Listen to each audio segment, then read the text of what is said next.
Welcome back to the Santita Jackson Show. I've been looking at a lot of images in the media lately, and I want to know, is there a Christian standard for the way a woman should dress? What do you think about that? But first up, we're going to talk about a topic that is very troubling to me. I was reading about a first lady who committed suicide. Yeah, she committed suicide. To whom does the first lady turn when she is having a really, really challenging time? As we get into the topic today, I want you to call the number that you see on your screen today and say that you want to be a part of the Santita Jackson Show in-studio audience. Yep, we're about to have everybody in studio, and we want you to be a part of this. And join me on the Santita Jackson fan page and respond to the show.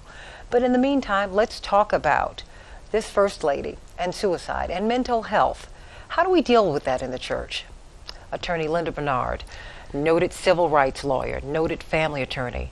Reverend Bertram Marks, lawyer, doctorate in divinity. Oh my goodness, you've got so much going on.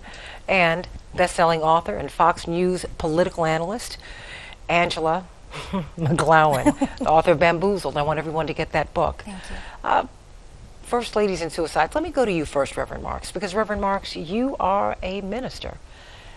When I heard about this story, when I read this story, my heart just broke. I said, you know, she had been struggling as the story unfolds for quite some time. But could she really talk to anyone about that? That's the unfortunate reality about, our churches are microcosms of what we see in broader society.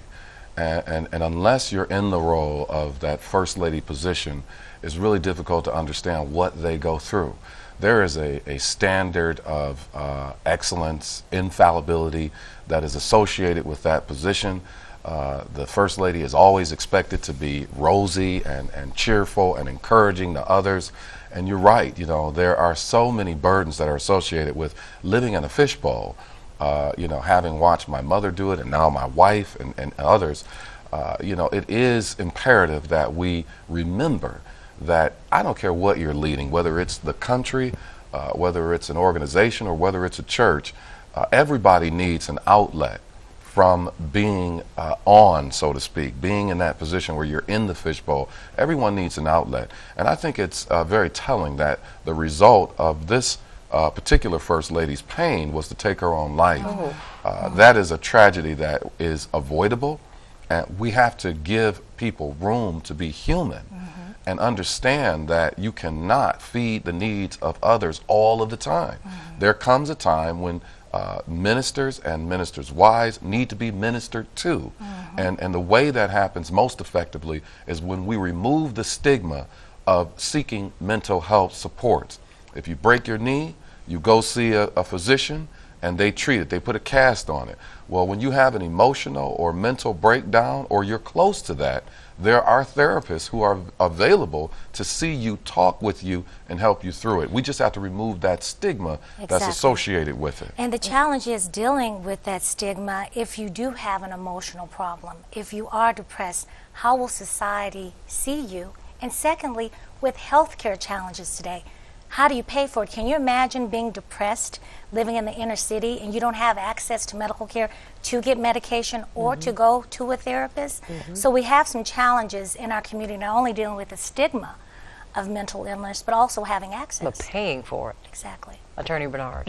Mental health issues are very predominant in our community, very much so. Number one, because there's a generation of people who, of course, had mothers who were drug addicted, etc. But then just the pressures of society. I'm not sure that you're aware, there was a report just this past week that more soldiers this past year died from suicide than from being in combat. Now, that's a very, very sad indictment for our country and really for our military leaders in general. But we're finally starting to become aware of mental health issues. I mean, I dated a man that was bipolar. And so I was familiar with the medication and the fact that he said that he would have 2,000 thoughts in 1 minute. I don't know how he did that mumbo jumbo, that they have. And then, of course, the mood swings and the depression, etc. But there are some great drugs to address these issues.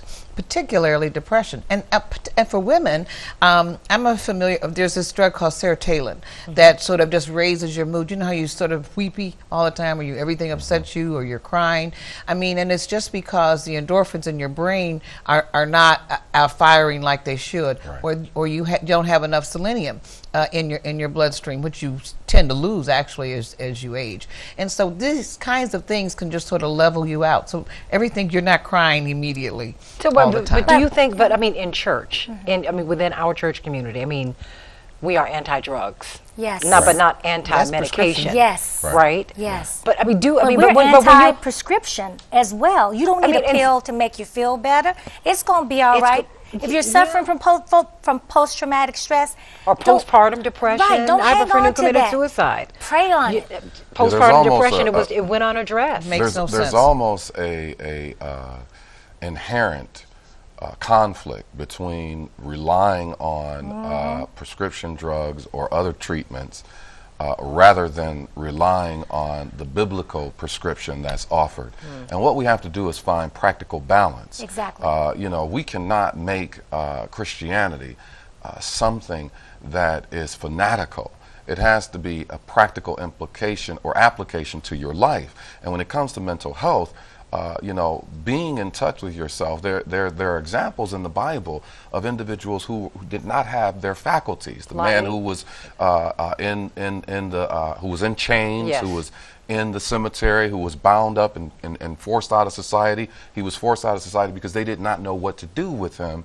And then Jesus came and healed him. And that same kind of healing power exists in individual professions. It's not the surgeon that's curing you. It's the God in the surgeon that is making you well. So go see the surgeon. He can help you to get better. Go see the therapist, the psychologist, the psychoanalyst. Go see them because they're there to help you get better. But Reverend Marks talked about, if I may say this, how Jesus went to the most vulnerable. Yes. Absolutely. And I'm wondering how our churches can, to have ministries, or I mean, just where we look at mental health. Well, mental health, substance abuse, I'm sorry to interrupt, but substance abuse is a disease.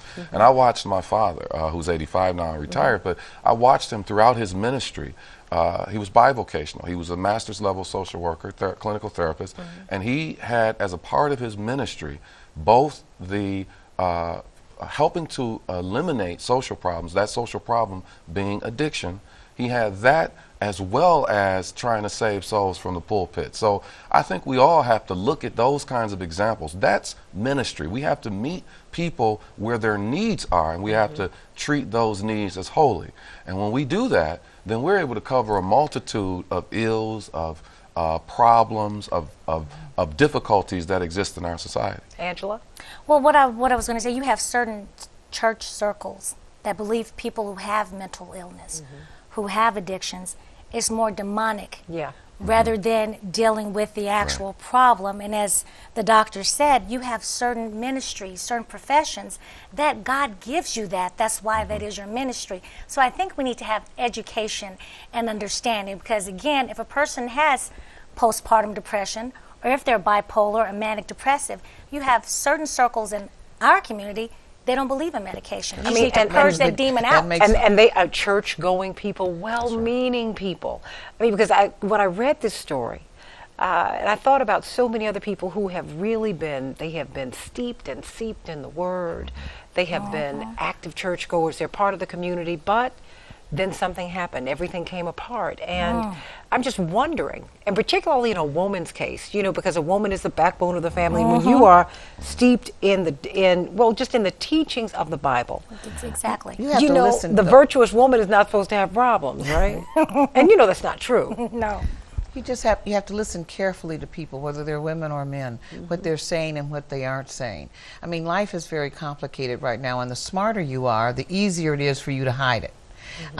because you can play it off. You know, you know what to say, you know what to do, and so you can play it off when you are really suffering internally, or when you have a mental illness. It takes a long time generally for people to either recognize it or do anything about it. So that's where all of us come in, the congregation, you, me, everyone, to really see what's going on with a person. You know, there's like people talk about quality time with kids. Well, I spent 4 hours and that's quality. It may take you 6 hours to get to 1 30-minute quality discussion about what's really on a person's heart, what's really on a person's mind. But we have to listen. We have to feel. We have to care. And we have to reserve our there I go again. I'm sorry. No. We have to reserve our judgment. You know, we have to really internalize Christian concepts. And the most important concept is not to judge, so that you too will not be judged. And a lot of times we're judging individuals, and those are very painful places to exist in. You know, here you have the First Lady who's doing her very level best to be everything to most of the congregation, and those one or two whispers that are negative. The gossip, the whispering, and it's usually rooted out of a sense of jealousy, which is unfounded, because most of the First Ladies you encounter are very humble and seeking the approval of the congregation, because typically congregations feel like, well, we hired the pastor, not you.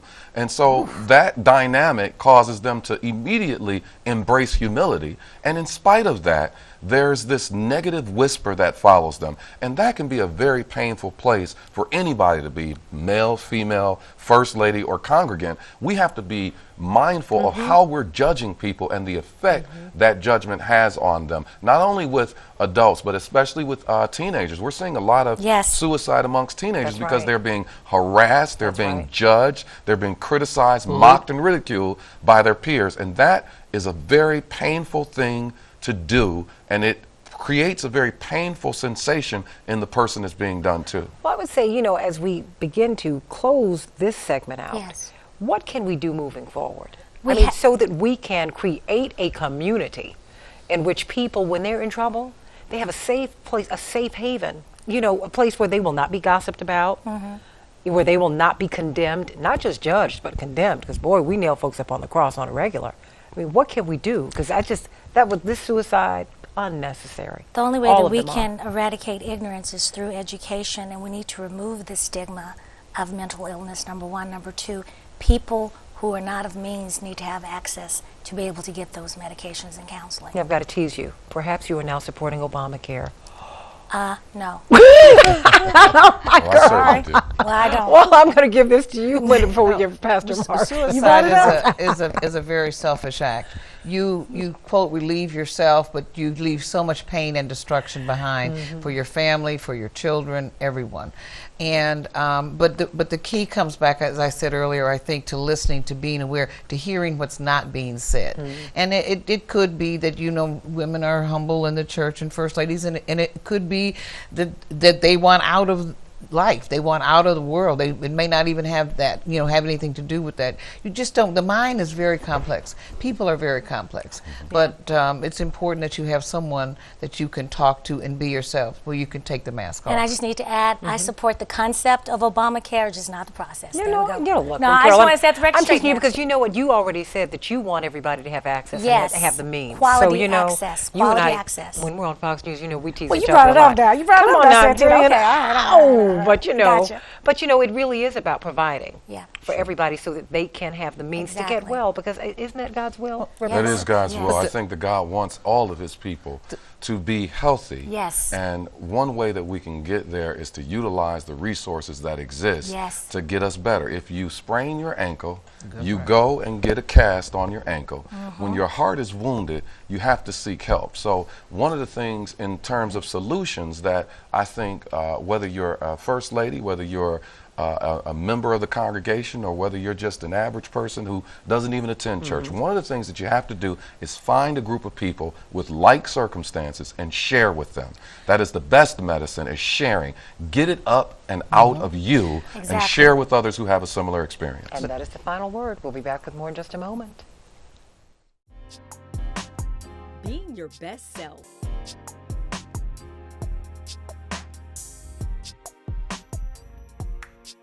Being your best self. Is there or should there be a Christian standard for projecting our best selves in the media? A lot of hullabaloo was made about Beyonce's cover of GQ magazine. Now we know that she is an entertainer, great singer, great entertainer, and she was someone who she has professed her faith, and she's been a philanthropist, done so many great things. But a lot of people objected to her being on the cover of GQ in a bathing suit in a very sexy pose. What do you think about that? Should that be a standard? I mean, would you see Marie Osmond doing that? And before you say anything, Angela McGlowan from Fox News, the author of Bamboozled, I don't want you to say anything about Mormons. Okay. Okay. No, but really, Bankaley Thompson, the editor of the Michigan Chronicle, with Detroit Public Radio, with Detroit Public Television. He is the man here and all over the place, and great man from the Gambia. We love you. And of course, Angela McGlowan returns from Fox News, the author of the best-selling Bamboozled. Yes, and Ed Foxworth.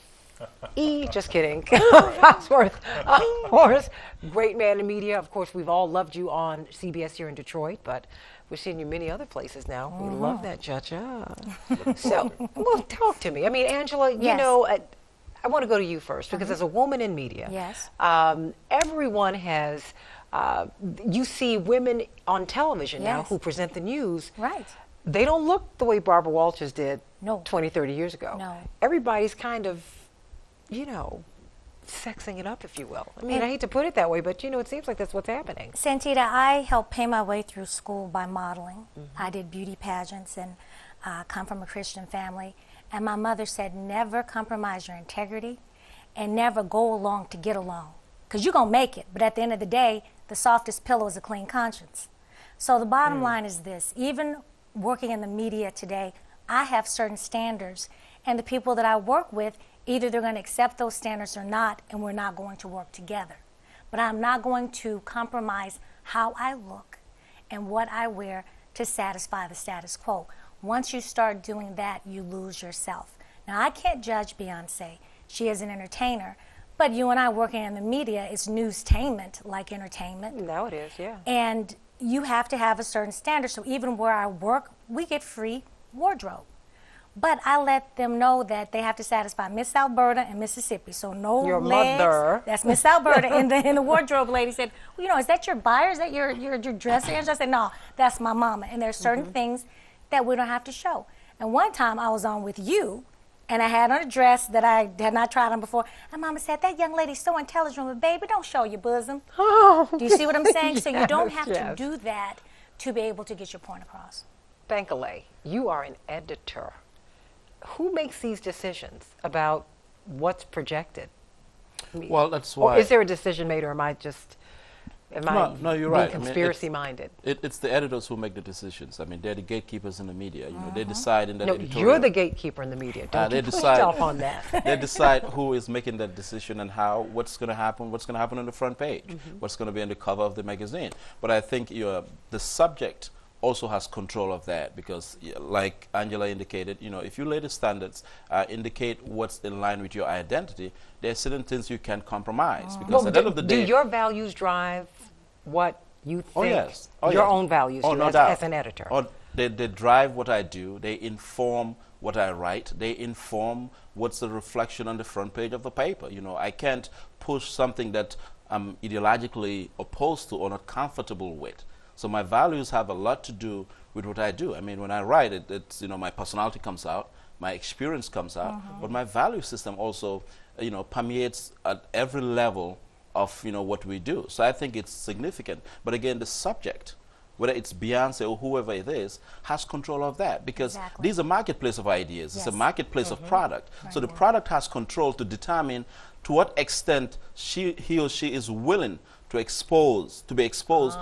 to be sold. Exactly. But when you've had to do stories, I mean, does your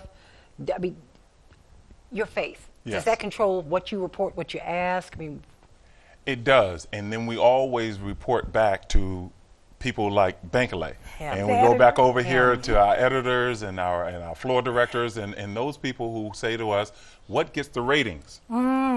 What increases? You know, so, you know, yes, I personally, whether it's me or Beyonce or anybody else, may not want to do that. However, in the world of reality TV shows and all of the kind of sensationalism that happens around here, there's strict competition out here. Yes. There's strict competition among artists like Beyonce. There's strict competition among TV stations and print and media. And so in some way, we have to begin to find a way to balance the two. And can we survive, for those who have a conscience, can we survive in a world of reality TV where, and I'll tell you this, I was a finalist for The Apprentice 3 years ago. Wow. Really? And they flew me out to LA, sat down with Mark Burnett and a couple of others. And they said, Mr. Foxworth, if you were on a team with, Omarosa, and she was babbling off whatever she was babbling off, how would you handle that? And I said, well, once she finished talking whatever she was talking about, I would then say, how does that help us achieve the goal? So that's sincere. Well, I didn't make The Apprentice. Why? Because it was too sensible. They wanted me to say, I wish she would. I'm from Detroit. Exactly. I'll get with her. Exactly. That was the rating piece of what they wanted from me and why I didn't make And it I'm there. so proud of you. I am so proud of you because we have to pave the way so we don't have buffoonery and bug dancing with our people from our community. Yeah. And there are better things when you stand with your integrity. There are better things down the road for you. Because he is exactly right. When you have a television show, you're only as good as your last rating. But what are you going to do to get those ratings? It's a test. It's all a test. And and let me I'm going to give you the last word, but to be fair, I'm not trying to single out Beyonce because we're all faced with these challenges every day. I'm just pulling a headline because she is so big. Yes. She did prompt a lot of discussion. And I mean, just finally, where do we go from here? Because this is the world that we live in. The baseline has changed. It's reality TV. It's all of that. If someone has a big opportunity, what do you think they should do? Well, I think they should be conscious of who they are. I think your identity is very important. Outside of your identity and culture, then your existence as an individual, you're actually non-existent. Every other community is very clear about that. I'm in a network of Jewish editors and others, and they make it very clear that we exist for the survival of the Jewish nation. And so when I look at what we do, we exist for the survival of the African American community. And with that, there are value systems that come along with those things. And so we can't compromise that at the expense of something else that may not be actually transformatory, that may not be empowering for our community. So it's always key in terms of who sits on that chair, calling that decision. But you go it's to very every important. urban community. You walk into an urban community today and say, "Look, I got $10,000, and here's what I want you to do." What's going to happen is whoever's in that community, they're going to go for it. Exactly. It's going to they will sell out, for the lack of a better term, to do exactly the opposite of what you just described. But This has what to we be the have very to final have word. is sustainability. Do you want that quick buck or do you want sustainability? And that's why when people of color go into the entertainment community, do you want it today or do you want to work Let's towards something? juxtapose gotta Beyonce and go, Mary J. Bakelite. Blige. Let's juxtapose Beyonce and Mary J. Blige. In terms of a footnote in history, who would be embraced more as representing the epitome of women empowerment and so forth? Let's talk about, Well, wait, we're in Detroit. Now, come on, Motown. And there are Every hundreds of one men. of those acts, Martha Reeves, Diana Ross, I mean, Yes. everybody. Yes. You are as proud of them today as you were 50 years ago. Absolutely. And so I think at the end of the day, we have to take the long view because I have heard some of our elders say that a dress can never be too long, but it can be too short. You've heard that I before. wonder why. I think gotta that's go, Santita's everybody. mother. we can never operate in the absence of history. Nice. Boom. The Santita Jackson Show. Hello. Can't wait to be with you next week. Hello. I love you, love you, love you. Call the number. You want to be in studio for more of this conversation. I can't wait to be with you next week. Love you. God bless you. Hear Santita's up close with a one-on-one interview. One-on-one with Reverend Bertram Marks. He's a minister, he's a lawyer of two ministers. He's been on the Michigan Civil Rights Commission, but he's a husband and a father. And we were just talking with him, and we've been talking all program long about marriage and really what it means. And in this day and age, it's so wonderful to hear about marriage from a man, from a married man, and someone who is happily and well married. Yes. Because we're living in an age in which they say, there are no rules. The rules have changed. Have they really?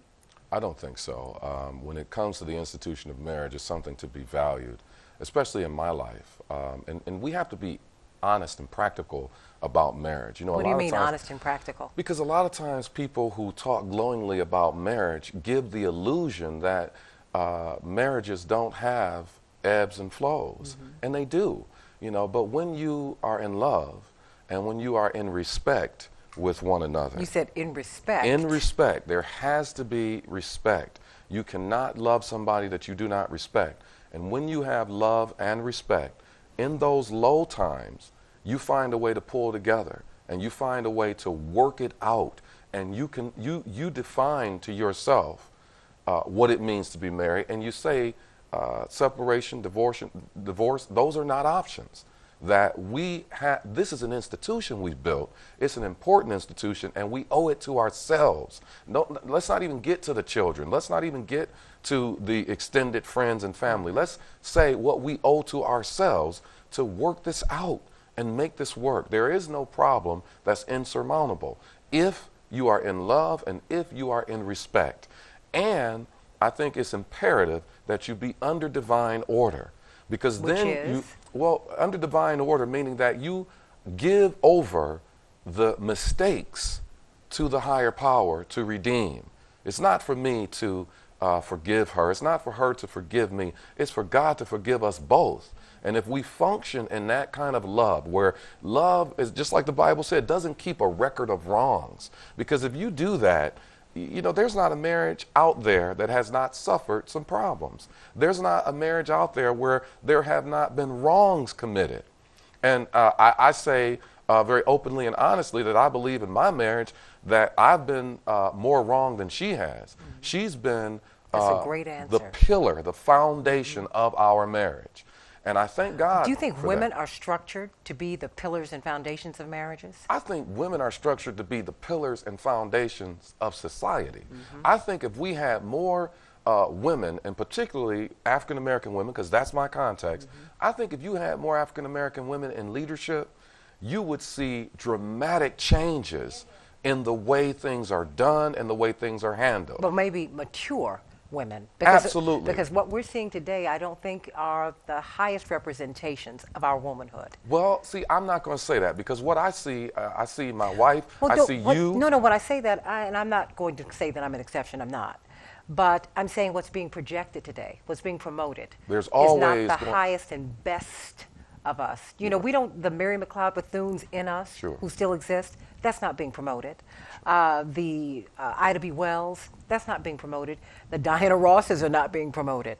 I mean, we've got to lift ourselves back up, I think. Well, I think you're right in terms of. Not saying that we don't exist. Of course you exist, and not only exist, but exist beautifully and with great power.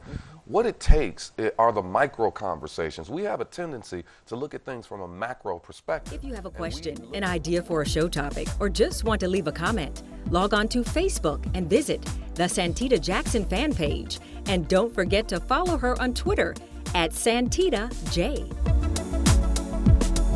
Thanks for watching this edition of the Santita Jackson Show.